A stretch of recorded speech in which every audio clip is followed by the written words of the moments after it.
Hello बच्चों। तो बच्चों अपन जो इलेक्ट्रोस्टैटिक की जो अपन ने सीरीज स्टार्ट की हुई है बच्चों, उसका आज अपन लेक्चर नंबर 11 पढ़ेंगे और इसमें इलेक्ट्रोस्टैटिक पार्ट फर्स्ट का अपन डिस्कशन कर ही रहे बच्चों।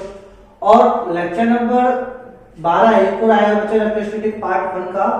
इलेक्ट्रोस्टैटिक पार्ट 1 का पूरा टॉपिक लेक्चर नंबर 11 में आ जाता, लेकिन जो अपने जो कैमरा है बच्चों उसकी एक सेटिंग सही नहीं हो पाई और जो कैमरामैन था अपना वो था नहीं इस समय, तो ये पूरे 30 मिनट का लेक्चर बन चुका था लगभग सारा बिल्कुल हो गया बच्चों। तो इसलिए लेक्चर नंबर 11 के अलावा लेक्चर नंबर 12 भी इलेक्ट्रोस्टैटिक पार्ट 1 का ही बनेगा। ठीक है बच्चों। वैसे लेक्चर नंबर 11 में कंप्लीट होता, लेकिन एक लेक्चर पर डिले हो गया बच्चों। चलो अब बात करेंगे बच्चों लेक्चर नंबर 10। लेक्चर नंबर 10 में जो लास्ट अपन ने पॉइंट पढ़ा था इलेक्ट्रिक पोटेंशियल एनर्जी में, यानी किसी सिस्टम की इलेक्ट्रिक पोटेंशियल एनर्जी कैसे अपन डिफाइन करेंगे। इलेक्ट्रिक पोटेंशियल एनर्जी यानी निकाय की विद्युत स्थितिज ऊर्जा कैसे निकालते हैं, उसकी शॉर्ट ट्रिक तो बताई दी बच्चों अपन ने, कैसे निकालते हैं वो प्रोसीजर तो बता ही दिया। आज अपन बात करेंगे शॉर्ट ट्रिक कैसे होती है। तो बच्चों देखो लास्ट जो पॉइंट था अपना, तो मान लो तीन समान आवेश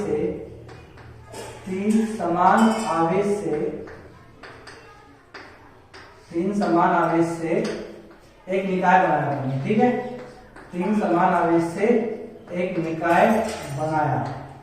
और कैसा निकाय बनाया, उस निकाय की आकृति कैसी थी, उस निकाय की आकृति अपने थी त्रिभुज, समबाहु त्रिभुज।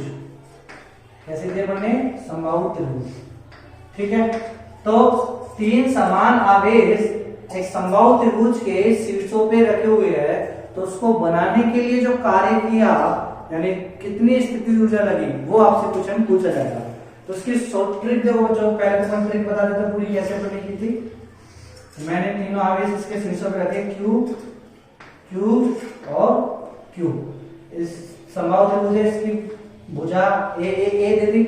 ठीक है बच्चों, अब देखो मुझे इसका इस निकाय की स्थिति ऊर्जा निकालनी थी, तो मैंने क्या किया, आपको सबसे पहले नंबर दे दो, नंबर 1, 2 और 3 आवेश का नंबर दे दिया। फिर अपन ने लिखा था निकाय की स्थिति ऊर्जा, तो बोलो पहले अपन क्या करेंगे, केवल इस 1 स्थान पर क्यू लाएंगे। तो केवल 1 स्थान पे क्यू लाएंगे तो कितना कार्य करना पड़ेगा, 0। क्यों, क्योंकि कोई अन्योन्य क्रिया हो ही नहीं।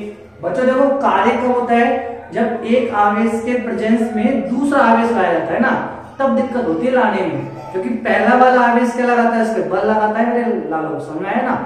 तो केवल अपन 1 स्थान पे क्यों ला रहे हैं, तो कोई दूसरा आवेश है ही नहीं, तो कार्य 0। अब प्लस, लेकिन अब अपन 2 ला रहे हैं, जब अपन 2 लाएंगे तो 1 पहले ही आ चुका, तो अब इस पे अपन को कार्य करना पड़ेगा। तो 2 पे कार्य करना पड़ेगा किसके प्रभाव में, 1 के प्रभाव से। Are you getting my point बच्चों? ओके, ऐसे ही बच्चों अपन क्या करेंगे, 3 लाएंगे। जब 3 लाएंगे तो 3 पे 1 के कारण भी कार्य करवाना पड़ेगा और 3 पे 2 के कारण भी कार्य करवाना पड़ेगा। ठीक है बच्चों, ये चीज समझ आई आपको। तो ये अब बोलो अपन ने यूएस, अब इसमें अपन ट्रिक लगाएंगे। तो ये तो मैंने आपको बता ही दिया था कल। अब ट्रिक क्या लगाएंगे अपन बच्चों, 2 से ऊपर नीचे मल्टीप्लाई करेंगे, उसको लिख देंगे U21 plus U31 plus U32।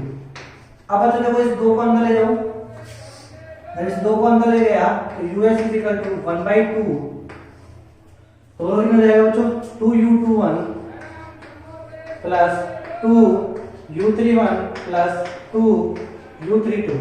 बच्चों देखो समोसे भी आ गए गरम गरम, लेकिन आपको खाने नहीं है। क्यों, क्योंकि ये क्लास बच्चों डिजिटल क्लास है। हाँ, तो ये फायदा होता है बच्चों, आराम से घर बैठ के किसी के लाल नहीं टपकने चाहिए बच्चों। देखो तो 2U21 प्लस 2U31 ऐसे कर दिया बने। अब देखो इस U21 मतलब U21 क्या है, 2 और 1 के बीच में लाने में या 2 और 1 को बनाने में जो कार्य करा उसकी स्थिति ऊर्जा। ठीक है, और ये डबल, तो बच्चों इस डबल का मतलब इसको मैं ऐसे लिख सकता हूं कि 2 मतलब 1 और 2 इन दोनों को बनाने में जो कार्य किया, तो चाहे आप 1 से 2 में करो, चाहे आप 1 को स्थिर करते हुए 2 को लाओ, या आप 2 को स्थिर रखते हुए 1 को लाओ। समझे बच्चों, देखो चाहे मैं देखो पहले क्या करता हूं, Q1 को फिक्स कर दिया और Q2 लेके आया, तो Q1 फिक्स करके Q2 लाया तो कितना एनर्जी लगेगी U, ठीक है। ऐसे ही बच्चों अपन क्या करेंगे, 2 को फिक्स रखते हुए 1 को लाएंगे तो भी एनर्जी U तो समान होगी। तो इस U21 को मैं ले सकता हूँ U12 प्लस U21, एक ही बात, डबल है ना, ये डबल को मैंने सिंगल कर दिया। ऐसे ही यहाँ पे U31 को क्या कर लेते हैं U13 प्लस U31, 2 खत्म। ऐसे यहाँ पे क्या लिखेंगे U23 प्लस U32, समझ आया बच्चों। अब देखो क्या जाएगा US इक्वल टू हाफ। अब बच्चों इसको ध्यान से समझो, ये चीज क्या है, ये है कि 1 को स्थिर रखते हुए 2 को लाने में किया गया ऊर्जा, किया गया कार्य है ऊर्जा, और इसका मतलब क्या है कि 1 को स्थिर रखते हुए 3 को लाने में किया गया, तो यानी इसको और इसको मिला के क्या बोलेंगे, इसको मिला के बोलेंगे कि 1 को अपन ने फिक्स रख दिया, अब 2 को लेके आ रहे और 3 को लेके आ रहे, तो लाने में कितना कार्य करना पड़ा, तो ये दोनों मिला के अपन बोल देंगे U1 को फिक्स करा था।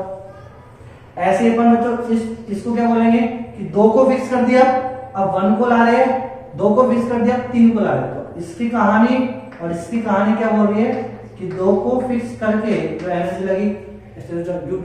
आगे बच्चों समझ में आ रहा है बच्चों, चलो ऐसे ही इसको बोल के लगेंगे। अब बच्चों देखो अपन जब ये निकाय बना रहे हैं तो ये निकाय की आकृति अपन आइडेंटिफाई कर नहीं पा रहे हैं, कैसी है, संभव। तो जो जिस आकृति की पहचान अपन कर सकते हैं उसे अपन बोलते हैं सिमेट्रिक, सममित। और सममित आकृति में चाहे आप 1 को फिक्स करते हुए 3 2 को लाओ, किसी में चाहे आप 2 को फिक्स करते हुए 3 2 को लाओ, चाहे आप 3 को फिक्स करते हुए 1 और 2 को लाओ, सबकी वजह से एनर्जी क्या होती है, समान। इसका मतलब U1 बराबर U2 बराबर क्या होगा U3, ये होगा। तो अपन इसको क्या बोलेंगे बच्चों, तो US इक्वल टू हाफ 1 2 3 बराबर है ना, तो 3 U1 सिंपल, ये अपने पास हो गए शॉर्ट ट्रिक। तो ये फॉर्मूला बनेगा। अब इस फॉर्मूले से अपन ये रखा कि अच्छा 3 समान आवेश से एक निकाय बनाया तो 3/2 U1, ऐसे मैंने बोला 4 से बनाया तो 4/2 U1, ये सूत्र बन जाएगा। ऐसे मैंने बोला 5 से बनाया तो 5/2 U1, ऐसे n से बनाया तो n/2 U1।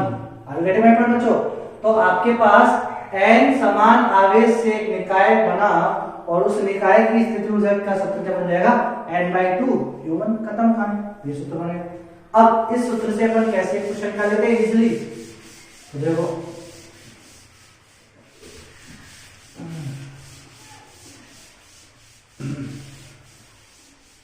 हवाओं ने ये कहा, गडाओं ने ये कहा।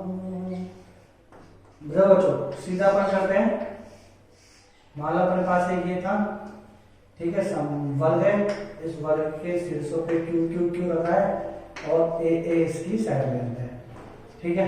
तो इस निकाय को बनाने की कितनी एनर्जी लगी, n/2, n कितना है 4, 1 2 3 4 है ना, और U1 क्या है, इस 1 को फिक्स कर दो, तो इसको 1, इसको 2, इसको 3 और इसको 4 नाम दे दो। तो अब US इक्वल टू मिल जाएगा 4/2 U1 क्या आता है, समेशन ऑफ, मतलब इस फिक्स को इसको फिक्स रखते हुए 2 लाए तो कितनी एनर्जी, कितनी लगी KQ² A, ठीक है।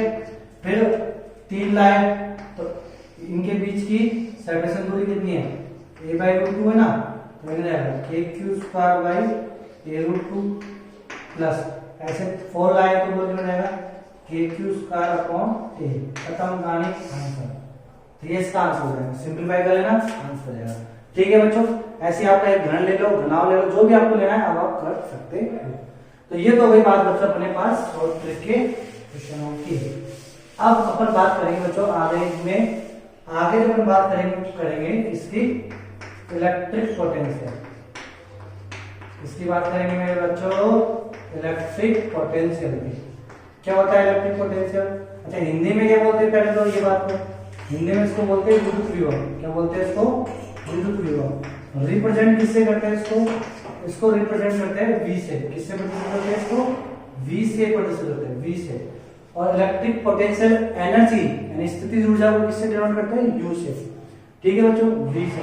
अच्छा इसके मात्रा क्या हो जाएगा, वोल्ट, मात्रा क्या जाएगा वोल्ट। ठीक है।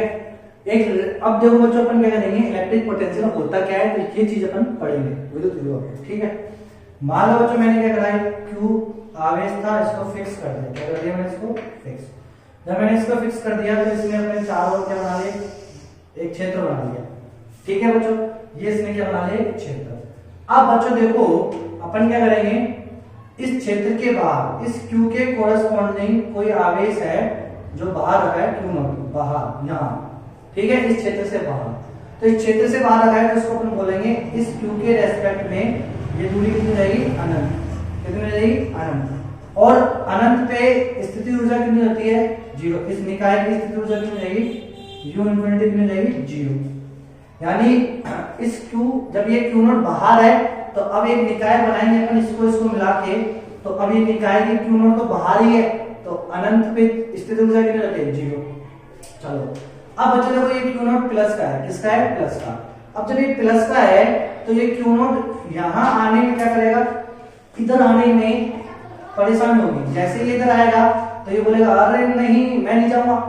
क्यों, अब मैं बोलूंगा भाई Q नॉट क्यों नहीं जाएगा तू इसके अंदर, ये बोलेगा कि ये Q जो है ये मुझे बाहर फेंकेगा। यदि मैं इसके अंदर जाऊंगा तो ये मुझे कहाँ फेंकेगा, बाहर फेंकेगा, प्रतिकर्षित करेगा। तो मैं इसको बोलूंगा अरे घबरा मत, मैं हूं तो शरीर आपके साथ, यानी मैं लेके चलूंगा। कौन लेके चलेगा इस Q नॉट को, मैं कौन, एक्सटर्नल एजेंट। कौन, एक्सटर्नल एजेंट। तो एक्सटर्नल एजेंट के द्वारा कार्य करवा रहे हैं, इसको ऐसे लेके जा रहे हैं। ठीक है, लेके गए और यहाँ ले आया मैं इसको, यहाँ लाके प्लस Q नॉट को मैंने छोड़ा नहीं, अभी फिक्स रखा। और इनके बीच की दूरी ये कितनी है, R दूरी, यहाँ लाके फिक्स। जैसे ही मैंने इसको यहाँ लाके फिक्स कर दिया, इस बिंदु को नाम दे दो आप A। क्या नाम दे दो इस बिंदु को, A। इस बिंदु का नाम कितना है, A बिंदु। A बिंदु पे लाके मैंने इसको रखा और फिर चेक किया। अब जैसे मैंने इसको पकड़ के रखा है तो बोला ये निकाय है, ये क्या है, निकाय। अब मैं आपसे बोलूंगा बताओ इस निकाय की स्थिति ऊर्जा कितनी है इस समय, या इस निकाय को बनाने में कितना कार्य करा। तो इस निकाय को बनाने में कार्य कितना लगा, जितना यहाँ से यहाँ तक लाने में एक्सटर्नल एजेंट ने किया। तो कितना कार्य किया इसने यहाँ से यहाँ तक लाने में, तो W बराबर K Q not by R। तो ये कार्य किया किसने, एक्सटर्नल एजेंट ने, इसलिए यहाँ आया प्लस। क्या आया, प्लस। अब देखो इसी पॉइंट पे, ये पॉइंट A है। अब मैं बात करूं कि ये जो Q है ना, Q जो बल लगा रहा है उसको बोलते हैं विद्युत बल। क्या बोलते हैं, विद्युत बल, या फिर इसको बोलेंगे संरक्षित बल। संरक्षित बल। अब मैं बात करूं कि इस संरक्षित बल ने कितना कार्य किया है इस Q नॉट को यहाँ से यहाँ तक लाने में। तो इस Q नॉट को यहाँ से A बिंदु तक कौन लेके आया, संरक्षित बल लेके आया कि एक्सटर्नल एजेंट, एक्सटर्नल एजेंट। तो संरक्षित बल नहीं लेके आया, जिसका मतलब उसका कार्य क्या होना चाहिए, ऋणात्मक होना चाहिए। क्या होना चाहिए, ऋणात्मक। चेक कर लो कैसे, ऐसे बोलो, burden bye conservative force. WDC का मतलब क्या होता है, वर्क डन बाय संरक्षित बल is equal to U initial minus U final. यही होता है कार्य चक्र में, U इनिशियल। अच्छा U इनिशियल कितना था, 0, यानी U अनंत था ना, माइनस U फाइनल कितना है, A बिंदु तक। ये हो गया 0 माइनस A बिंदु पे बोलो कितना एनर्जी है इसकी, स्थिति ऊर्जा K Q not by R। तो कितना आंसर आया, माइनस के K Q not upon R, किसके द्वारा, गवर्नर बाय कंजर्वेटिव फोर्स। तो यानी संरक्षित बल द्वारा किया गया कार्य यदि ऋणात्मक है तो इसका मतलब अपन समझ जाएंगे कि वो उस कण पे जो कार्य है वो कार्य संरक्षित बल ने नहीं करा, वो कार्य अपन ने किया है, एक्सटर्नल एजेंट ने किया है। समझाए बच्चों, तो ये चीज आपके पॉइंट में आ जानी चाहिए। ठीक है, अब अपन बात करेंगे क्या कि इस पॉइंट पे पोटेंशियल कितना है। तो अब बिंदु A पे अब आपसे कोई बोला जाए, तो ये चीज समझ आ गई। अब आपसे कोई बोला जाए बताओ बिंदु A, मतलब इस निकाय, ये जो निकाय ना, इस निकाय की स्थिति ऊर्जा, तो निकाय की स्थिति ऊर्जा, निकाय की स्थिति ऊर्जा, तो इस निकाय की विद्युत स्थिति ऊर्जा, विद्युत भी लगाएगा ना, विद्युत स्थिति ऊर्जा कितनी हो गई, तो ये हो गई इस निकाय की विद्युत स्थिति ऊर्जा K Q not upon R। किस, अब ये निकाय की स्थिति ऊर्जा किसको, ये बिंदु A पर, किसको, ये बिंदु A पर। कब, जब अनंत पे अपन ने क्या माना है, 0। तो ये हो गई K Q Q naught by R. ठीक है, यानी ये निकाय के। ठीक है, अब हमको निकालना है इस बिंदु पे पोटेंशियल कितना है, विद्युत विभव निकालना है। क्या निकालना है मुझे, विद्युत विभव। तो बिंदु ए पर विद्युत विभव, तो बच्चों बिंदु ए पर विद्युत विभव, ये अपन इसको बोलते हैं इलेक्ट्रिक पोटेंशियल। क्या बोलते हैं इसको, इलेक्ट्रिक पोटेंशियल। तो समझ गए वीए, तो वीए क्या जाएगा, इस बिंदु पे कितनी स्थिति हो जाएगी, यूएक्स बाय किसके इफेक्ट को खत्म करेंगे, क्यू नॉट को, यानी अपन किसको लाएंगे, एकांक धनावेश को केवल। तो क्यू नॉट का भाग लगा देंगे तो कितना जाएगा ये के क्यू बाई आर, सिंपल। अब देखो यहाँ आप देख लो क्यू आ रहा है ना, वीए में बोलो क्या क्यू नॉट आ रहा है, नहीं, वीए में केवल क्या आ रहा है क्यू। तो ये तो वही इलेक्ट्रिक फील्ड वाली बात हो गई, विद्युत क्षेत्र की E बराबर के क्यू बाई आर उसका रहता है, क्यू नॉट नहीं आता, यानी वो प्रॉपर्टी हो गई। तो ये भी क्या हो गई, प्रॉपर्टी किसकी, क्यू की। कौन सी प्रॉपर्टी, कि क्यू की इस बिंदु पर एक ऐसी प्रॉपर्टी है जो क्या करेगा, जिसके एक कूलाम आवेश पर कितनी एनर्जी लगाता है वो, के क्यू बाई आर। तो 2 कूलाम पे कितना लगेगा, तो 2 से गुणा कर दो टोटल एनर्जी, यानी एक कूलाम आवेश पर कितनी एनर्जी है इस बिंदु पर, इतनी। यानी आप ये मानो बच्चों, ये क्या हो गया, ये पॉइंट ए ऐसा हो गया कि इस पॉइंट ए एक दुकान मान लो, ये बिंदु ए एक दुकान की लोकेशन है। अब वो दुकान खुले या नहीं खुले उस पे इतनी एनर्जी तो है ही है। अब वो खुल जाएगी तो कितनी बिकेगी वो अलग बात है, समझ में बच्चों। तो बिंदु ए, चलो ये एग्जांपल नहीं समझ में आया होगा, चाय दुकान वाला सिस्टम, कोई बात नहीं, नेगलेक्ट इसको समझाने के लिए और 10 मिनट चल जाएंगे।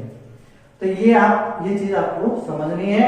तो ये प्रॉपर्टी क्या हुई, विद्युत विभव क्या हो गई, ये विद्युत विभव किसी आवेश की एक ऐसी प्रॉपर्टी किसी बिंदु पर, तो किसी बिंदु पर किसी दूसरे आवेश की एक ऐसी प्रॉपर्टी जिस पर एक कूलाम पर कितनी एनर्जी खर्च होती है, एक कूलाम का। ठीक है बच्चों, यानी इसको अपन ऐसे समझाओ, तो ऐसे लो, मैंने बोला कोई क्यू आवेश है, फिक्स कर दो इसको। अब इसके बिंदु ए, यहाँ पर बिंदु ए है, कितनी दूरी पे आर, तो इस बिंदु आर पे इसकी विद्युत विभव कितना रहेगा, के क्यू बाई आर, सिंपल बात। अब ये क्या हो गई, अब ये वीए क्या हो गया, अब ये एनर्जी हो गई, कितनी एनर्जी हो गई, 1 कूलाम आवेश पर। ठीक है, एकांक, ये 1 कूलाम क्या बोलो, एकांक परीक्षण धनावेश पर। तो एकांक परीक्षण धनावेश पर अनंत से किसी बिंदु पर लाने में किया गया कार्य क्या कहलाता है, उस बिंदु पर विद्युत विभव कहलाता है। समझ आया बच्चों। तो ये इसकी डेफिनेशन आपने बोर्ड में पढ़ते आए हो खूब अच्छे से, तो ये इसकी डेफिनेशन हो जाएगी। तो अपन को फीलिंग पे नहीं जाना, ये सब चीजें आपको याद रखनी है। ठीक है बच्चों, आगे कटिंग में अब इसका एक फॉर्मूला आपको याद रखना है, क्या, देखो बच्चों आपसे और क्या बोला जाए, ध्यान से समझना इस चीज को। परिभाषा लिखना कोई जरूरी नहीं है, परिभाषा आपको आती है ना बच्चों, इसकी परिभाषा तो आपको आती है। चलो अब देखो मैंने क्या करा, ये कोई क्यू आवेश था, फिक्स कर लिया, और इस क्यू आवेश की वजह से एक बाउंड्री बनी, एक रीजन बना, और इस पे कोई, इस क्यू पे इस बाउंड्री में कोई 2 बिंदु है, बिंदु ए और बिंदु बी। अब आपसे बोला गया है कि एक क्यू आवेश के फील्ड में 2 बिंदु वी ए बी है और एक क्यू नॉट आवेश है। क्या है, क्यू नॉट आवेश। तो क्यू नॉट आवेश को बिंदु ए से बिंदु बी तक ले जाने में कितना कार्य करना पड़ेगा। तो आप क्या लिखोगे, गॉल्डन by conservative force, U initial minus U final, ये लिखोगे। अब बच्चों यदि ये धनात्मक आया, इनिशियल माइनस यानी ए से बी, यदि ये धनात्मक आया तो इसका मतलब संरक्षित बल ने कार्य किया, और यदि ये ऋणात्मक आया तो इसका मतलब किसने कार्य किया, एक्सटर्नल एजेंट ने। ठीक है, तो अपन उसे मैग्नीट्यूड निकालें। अब यू एक अपन जानते हैं इस पॉइंट पे, यदि मान लो बच्चों आपको इस पॉइंट की दूरी मालूम हो r1, ठीक है, तो क्यू नॉट, तो कितनी एनर्जी लगेगी यहाँ पे, के Q naught by r1 minus, और ये दूरी मान लो यहाँ से कितनी है, r2, तो कितना जाएगा, के क्यू नॉट बाई r2, खत्म हुआ। समझ आया बच्चों। तो ऐसे, लेकिन मान लो आपके पास पोटेंशियल, आपको एनर्जी नहीं मालूम, आपको पोटेंशियल मालूम है, आपको विद्युत विभव मालूम, वोल्टेज मालूम है, उसको वोल्टेज ही बोल सकते हो। क्या बोल सकते हैं आप इसको? वोल्टेज, है ना, इलेक्ट्रिक पोटेंशियल यानी इलेक्ट्रिक वोल्टेज। तो अब आपको वोल्टेज मालूम है, मान लो इस पॉइंट ए पे और इस पॉइंट बी पे कितने कितने वोल्टेज है, किसकी वजह से? इस क्यू आवेश की वजह से इस पे कितने वोल्टेज है। तो उसको आप कैसे लिखोगे वोल्टेज में? तो यूए को वोल्टेज बदलोगे तो कितने पे? क्यू नॉट पे वीए, एकांक पे वीए तो Q VA minus Q not VB. तो अब आप लिखोगे work done by conservative force, Q not बाहर निकाल लो तो कितना जाएगा? वीए माइनस वीबी। ऑलरेडी मैं पढ़ बच्चों इनिशियल माइनस फाइनल, है ना। अब इस क्यू नॉट को बाहर लगा दो इसमें, तो work done by conservative force by Q not is equal to VA minus VB. ठीक है बच्चों। अब और चीज देखो, वर्डन बाय कंजर्वेटिव फोर्स जो होगा इसको अपन कैसे दिखाते हैं? इसको मैं लिख सकता हूं F D X upon Q not is equal to VA minus VB. अब बच्चों देखो एक चीज और, पहले आपको ये वाला फॉर्मूला भी याद करना है, ठीक है। अब आपको एक फॉर्मूला करना है, एफ क्या होता है? एफ इज इक्वल होता है Q E, F is equal क्या होता है? क्यू ई, है ना, किसी पे फोर्स। तो इस क्यू नॉट पे फोर्स कितना लगा है? तो क्यू नॉट ई लिखेंगे तो क्यू नॉट को बाहर निकालेंगे, ई क्यू नॉट से क्यू नॉट हो जाएगा, तो क्या आएगा मिला लो। तो यहाँ पे अपने पास एक और सूत्र निकल के आया, क्या?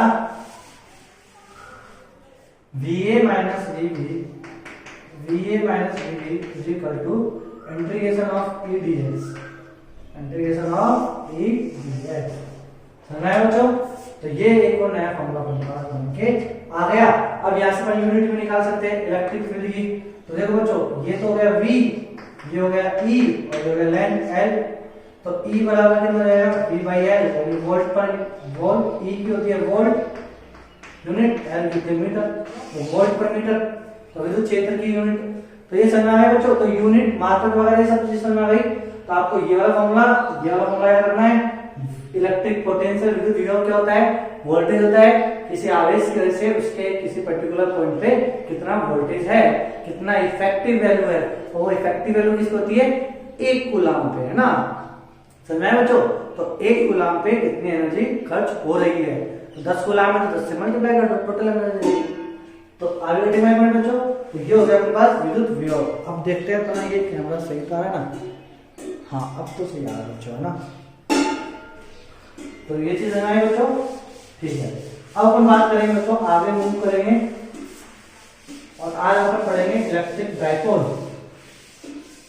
और इसके रिलेटेड इलेक्ट्रिक पोटेंशियल जो अपन ने पढ़ा है। तो कई सारे क्वेश्चन भी कराएंगे अपन, घबराओ मत बच्चों, है ना। तो अब अपन बात करेंगे इसकी, इसको भी कर लेते हैं ना, इलेक्ट्रिक डाइपोल। इलेक्ट्रिक डाइपोल बहुत इंपॉर्टेंट चीज है बच्चों ये इलेक्ट्रिक डाइपोल, और इसको हिंदी में बोलते हैं विद्युत द्विध्रुव, विद्युत द्विध्रुव। तो विद्युत द्विध्रुव इलेक्ट्रिक डाइपोल। बच्चों देखो इलेक्ट्रिक डाइपोल क्या होता है, क्यों पढ़ते हैं अपन डाइपोल ही क्यों पढ़ते हैं, ट्राइपोल और या क्वाड्रिपोल ये क्यों नहीं पढ़ते? तो डाइपोल ही क्यों पढ़ते हैं? तो ये आप चीज समझना बच्चों, क्या कि जितने भी पदार्थ है वो सब किससे मिलकर बने हैं? अणुओं से। जितने भी पदार्थ है वो सब किससे मिलकर बने हैं? अणुओं से। ये चीज आपको समझना आनी चाहिए। यानी जितने भी पदार्थ को हम बोलते हैं मटेरियल, तो all the material are made up of molecules, are made up of molecules. ठीक है बच्चों, ये चीज आपको समझ में आनी चाहिए, है ना। और ऑल द मॉलिक्यूल, और सभी अणु किससे मिलके बने हुए हैं? सबके सब वो बने हैं डाइपोल से। किससे बने हुए हैं? डाइपोल से। ये चीज आपको समझ में आनी चाहिए। तो इसलिए डाइपोल अपने जीवन में बहुत इंपॉर्टेंट है बच्चों। इलेक्ट्रिक डाइपोल, डाइपोल को आप केमिस्ट्री में पढ़ते हैं। तो जैसे मान लो आपके पास एक अणु अपन ने ले लिया सोडियम NaCl, सोडियम क्लोराइड। तो बच्चों देखो Na+Cl-, ठीक है।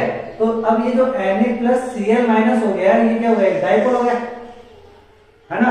अब इसमें डाइपोल यानी दो अणुओं से ही संगम होता है। अब तो बोलोगे मुझे ट्राइपोल नहीं पढ़ा, अरे ट्राइपोल तो डाइपोल से मिलके बना है। तो मेन अपना फंडामेंटल क्या है? डाइपोल ही इंपॉर्टेंट चीज है, समझ। जैसे हाइड्रोजन H2O, अब ये हो गया ट्राइपोल। अब लेकिन बना तो ये दो ही अणु से, इससे H से और O से, तो इसको अपन क्या लिखेंगे OH H ऐसे, ये माइनस है ये प्लस है, ये माइनस है ये प्लस।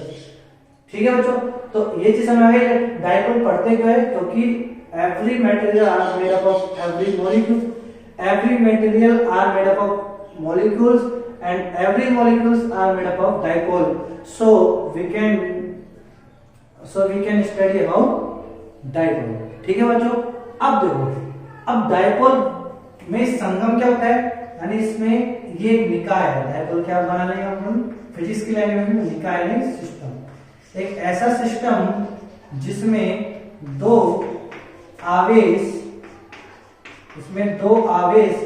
विपरीत तथा समान परिमाण के, दो आवेश समान परिमाण तथा विपरीत प्रकृति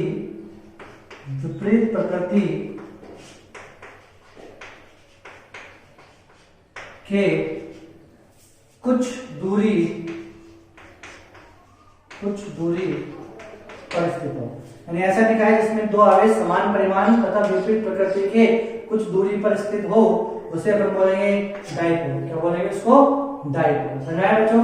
देखो Na+Cl- में जो Na का प्लस होता है और Cl का जो माइनस होता है वो सेम परिमाण में होता है और इनके बीच में सेपरेशन दूरी होती है, इसलिए अपन इसको बोलेंगे इलेक्ट्रिक डायपोल। ऐसे बच्चों H2O में OH ये माइनस जितने परिमाण में होता है उतने प्लस के परिमाण में होता है, इनके बीच की सेपरेशन दूरी होती है, इनके बीच की भी एक सेपरेशन दूरी होती है, इसलिए इसको बोलेंगे एक डायपोल ये हो गया, एक डायपोल ये हो गया। तो ये दो डायपोल्स के संगम से मिलके बना हुआ है। समझ आया बच्चों पहले चीज? चलो, तो इसलिए अपन को डायपोल पढ़ना पड़ेगा। ठीक है, अब संगम ये तो अपन केमिस्ट्री में पढ़ चुके हैं बच्चों, नहीं पढ़ा तो पढ़ लेना है ना। फिजिक्स में तो केवल क्या है कि इस डायपोल की वजह से किसी पर्टिकुलर पॉइंट पे क्या बिहेवियर है, उस मटेरियल का क्या बिहेवियर है, अपन को तो केवल वो चेक करना है बच्चों। ठीक है, तो इसलिए अपन को ये इलेक्ट्रिक डायपोल इतना पढ़ना पड़ रहा है। तो डायपोल का जो बिहेवियर होगा वही अणुओं का बिहेवियर होगा, अणुओं का जो बिहेवियर होगा वही मटेरियल का बिहेवियर होगा। तो are you getting my point बच्चों? इसलिए अपन इलेक्ट्रिक डायपोल पढ़ रहे हैं। चलो, तो इलेक्ट्रिक डायपोल की परिभाषा समझ में आई, ये समझ में आया? चलो अब देखो, इलेक्ट्रिक डायपोल में अपन एक टर्म्स डिफाइन करेंगे और उसे अपन बोलेंगे electric dipole moment. Electric dipole moment, electric dipole moment या अपन हिंदी में इसको बोलते हैं विद्युत द्विध्रुव आघूर्ण। क्या बोलेंगे मेरे लाल इसको? विद्युत द्विध्रुव आघूर्ण, इलेक्ट्रिक डायपोल मोमेंट को अपन बोलेंगे विद्युत द्विध्रुव आघूर्ण। ठीक है बच्चों, अब इस विद्युत द्विध्रुव आघूर्ण को अपन डिफाइन किससे करेंगे? P से। ठीक है, और इसका परिमाण क्या होगा?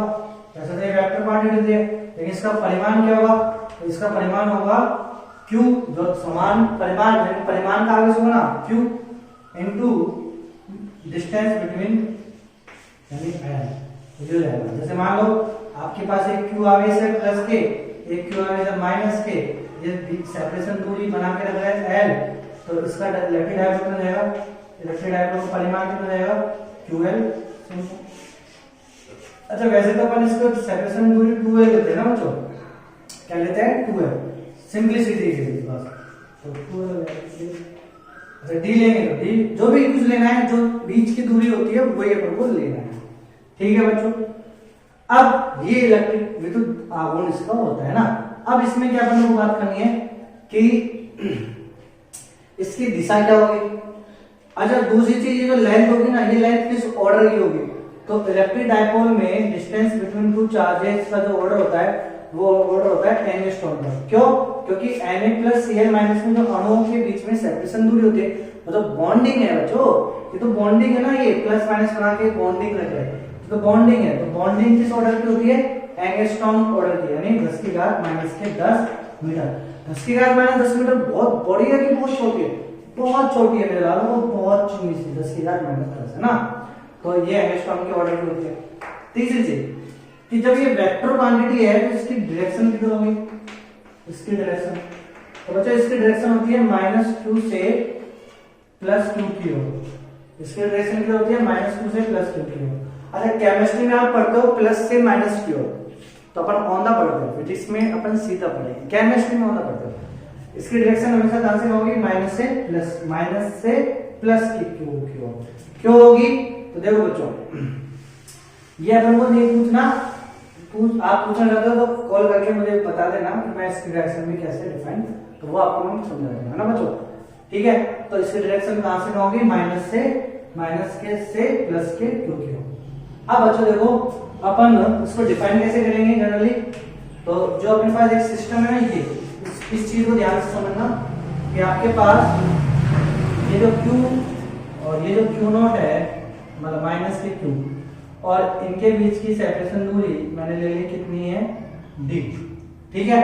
तो अब इसकी जो डायरेक्शन होगी इलेक्ट्रिक डाइपोल मोमेंट की, वो किधर होगी? माइनस से प्लस की ओर, यानी ऐसे, इसे दिखाएंगे थीटा। तो बच्चों मैं देखो, आप बोर्ड में तो आप बनाते हो माइनस के क्यू प्लस के क्यू, एक डब्बा बना देते हो, ठीक है, और इस डब्बे के बीच की दूरी अब आप लेते हो 2a, और ये सेंटर से a, ऐसे लेते हो बच्चों आप, ठीक है, ऐसे डिफाइन करते हो ना। लेकिन अब अपन इलेक्ट्रिक डाइपोल को कैसे डिफाइन करेंगे? इलेक्ट्रिक डाइपोल को अपन एक एरो से, सिंपल एक एरो से, लेकिन मैंने एरो ऐसे दिखाया p वेक्टर, तो आपको समझ जाना है कि यहाँ पे क्या लगा है? माइनस क्यू, और यहाँ पे लगा है प्लस क्यू। और गेटिंग माय पॉइंट बच्चों, तो ये चीज समझ में आई? ओके, ठीक है। अब बताओ बच्चों, ये जो ऑक्सीजन है, सॉरी ये जो जल है H2O, इसमें देखो O ये रहा, H ये रहा, H ये रहा। अब आपसे बोला जाएगा बताओ इसके नेट, इसका जो डाइपोल मोमेंट होगा वो कितना होगा? नेट। तो बच्चों ये माइनस प्लस, तो इसकी वजह से वो माइनस से प्लस, इसकी वजह से इधर होगा P, इलेक्ट्रिक डाइपोल मोमेंट, और माइनस से प्लस इसकी वजह से इधर होगा P, ठीक है बच्चों। अब अपन को निकालना है इसका रिजल्टेंट। क्या निकालना है? इसके बीच का एंगल आपको मालूम है 104 डिग्री पॉइंट कुछ ऐसा होता है, तो इन दोनों का जो रिजल्टेंट लेंगे वही क्या हो जाएगा? P net. तो इसका P किधर आएगा? इस side, electric dipole P net इधर आ जाएगा। अब रेडी में बच्चों, तो वेक्टर का परिणाम ही लेना आता है ना आपको 200, ठीक है। तो इसको दिखाने के तरीके से है, अच्छा मैंने P वेक्टर को ऐसे दिखाया, ऐसे, तो अब बताओ माइनस किधर होगा? इधर, और प्लस किधर? इधर, ठीक है बच्चों। और रेडी में पॉइंट बच्चों हमेशा बॉक्स से दिखाएंगे, जरूरी नहीं है। चलो देखो लास्ट, अच्छा ऐसे हो तो बोलो, ऐसे हो तो बोलो किधर आएगा? माइनस, इधर आएगा माइनस 2, इधर आएगा प्लस 2, समझ में आया बच्चों? ओके, चलो अब हम बात करेंगे विद्युत द्विध्रुव की वजह से, विद्युत द्विध्रुव की वजह से उसके अक्ष पे विद्युत क्षेत्र और उसके निरक्ष पे विद्युत क्षेत्र और किसी भी पॉइंट पर, तो तीन चीजें देखो बच्चों। मैंने आपको ये P वेक्टर दिखाया ऐसे, ठीक है, ये इसका अक्ष बनाया, P वेक्टर यहां तक था सीमित, और अक्ष पे एक बिंदु P यहां पे लिया, इस पे बताओ E कितना होगा, ठीक है, और एक बिंदु मैंने सेम दूरी पे, जितनी दूरी यहाँ पे थी उतनी दूरी यहाँ पे लिया Q बिंदु, यहाँ बताओ E कितना होगा, ठीक है बच्चों, किसकी वजह से? इस वाले डाइपोल की वजह से। अगर मैं बच्चों ऐसे ही बोलो, अपन इसकी वजह से करेंगे। यहाँ ये अपने पास डाइपोल था, ये डाइपोल है अपने पास, और इस डाइपोल की वजह से अपन ने निरक्ष पे, तो निरक्ष ये है ना, तो इस निरक्ष पे इस पॉइंट पे क्या निकाला है अपन को? बिंदु P पे विद्युत क्षेत्र और इस Q पे विद्युत क्षेत्र, और एक तीसरा अपन को निकालना है किसी भी पॉइंट पे। चलो तो बोलो बच्चों, तो ये चीज आपने पढ़ा है, तो एरो इधर है तो ये माइनस Q इधर आ जाएगा, प्लस Q यहाँ आ जाएगा, ठीक है, ये चीज समझ में आई आपको? तो माइनस Q इधर आएगा, प्लस Q इधर आएगा, तो बोलो इसकी वजह से यहाँ पे जो इलेक्ट्रिक फील्ड आता है उसकी दिशा इधर आएगी, और कितना जाएगा उसका आंसर? EP = 2kPr/r3, यानी इसके सेंटर से जो दूरी होती है ना, कितनी दूरी है? r, तो r⁴। डेरिवेशन नहीं कराऊंगा बच्चों मैं, डेरिवेशन आपको आता है, बोर्ड में आपने पढ़ चुके, वो जरूर नहीं बच्चों, मुझे एक रिजल्ट बताना है बस, वो इंपॉर्टेंट है। तो वेक्टर लेना है, ये तो परिमाण है, तो वेक्टर कितना जाएगा बोलो? इसकी दिशा इधर आई, तो P वेक्टर की दिशा किधर है? इधर, तो along the P vector upon r⁴, ठीक है बच्चों, ऐसे ही बोलो इस पॉइंट पे बोलो, तो इस पॉइंट पे भी किधर आएगी, इधर ही आएगी दिशा इलेक्ट्रिक फील्ड की। तो अब इसके भी आंसर कितना जाएगा सेम, इसका आंसर भी सेम कितना जाएगा 2kp upon r to power 3 same. और दिशा किधर हो जाएगी p इधर।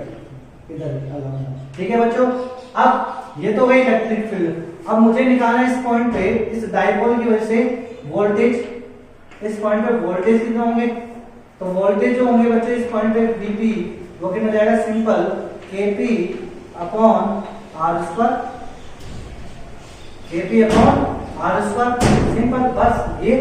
ठीक है, लेकिन बच्चों इस पॉइंट पे जो वोल्टेज होगा, इस पॉइंट पे जो वोल्टेज होगा वो क्या होगा, माइनस होगा।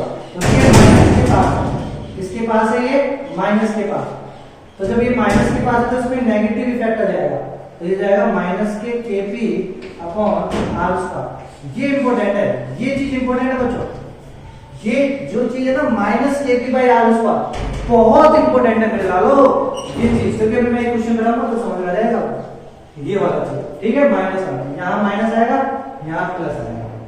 ओके बच्चों, चलो अब इस पॉइंट P पे, P वेक्टर इधर है, इलेक्ट्रिक फील्ड इधर आता है, कितनी वैल्यू आती है इसकी, तो इसकी EP इक्वल टू आएगा नेट कितना जाएगा Kp r to power 3 simple, Kp r to power 3 simple, ये आता है। ठीक है बच्चों, अच्छा इस पॉइंट पे दिशा किधर होगी, इधर, तो अब इसको दिशा के साथ लेना है, तो यहाँ क्या लगाऊंगा EP vector equal to minus Kp vector upon r to power 3। Minus के लगाया मैंने, डालो सुनाया, क्योंकि P वेक्टर किधर है, इस साइड, E वेक्टर किधर है, इस साइड, इसलिए मैंने क्या लगाया माइनस, तो ये वेक्टर।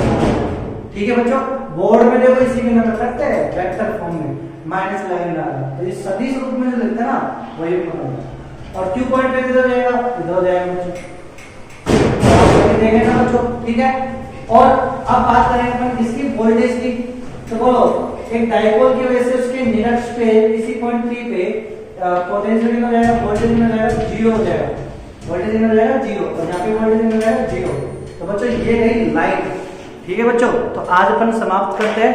तो आज रुकावट ही रुकावट आ रही है मेरे बच्चों, पहले जो था कैमरामैन की एब्सेंट में वीडियो का सही नहीं बनना, और दूसरा अब आंधी चल रही है उसकी वजह से। तो बच्चों इलेक्ट्रोस्टैटिक पार्ट 1 का अपन लेक्चर नंबर 12 में ही डिस्कस करेंगे इतना। ठीक है बच्चों, तो जो भी इनकन्वीनियंट हुआ उसके लिए बाय।